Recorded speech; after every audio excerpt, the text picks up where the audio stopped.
কুমিল্লার নাঙ্গলকোটে যৌথ বাহিনীর অভিযানে অস্ত্রসহ যুবদল ও ছাত্রদলের দুই নেতাকে আটক করা হয়েছে।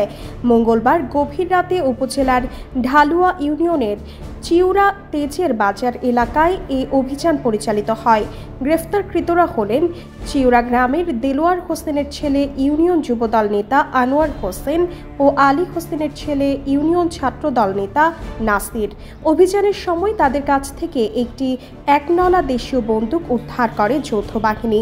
তারা ত্রয়োদশ জাতীয় সংসদ নির্বাচনে কুমিল্লা 10 নাঙ্গলকোট লালমাই আসনে বিএনপির প্রাথমিক মনোনয়ন প্রাপ্ত আব্দুল গফুর ভুইয়ার অনুসারী ঢালুয়া ইউনিয়ন বিএনপির সভাপতি ইসহাক মজুমদারের বডিগার্ড হিসেবে চিহ্নিত।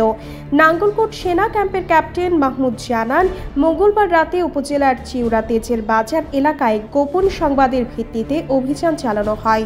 এ সময় সন্দেহজনকভাবে ঘোরাফেরা করায় আনোয়ার ও নাসিরকে আটক করা হয়। পরে তল্লাশি চালিয়ে তাদের কাছ থেকে একনলা দেশীয় বন্দুক উদ্ধার করা হয়।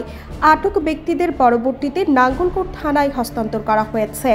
ঢালুয়া ইউনিয়ন বিএনপি সভাপতি ইসহাক মজুমদারকে একাধিকবার মুঠোফোনে কল করা হলেও ফোন রিসিভ করে কথা না বলায় বক্তব্য নেওয়া সম্ভব হয়নি।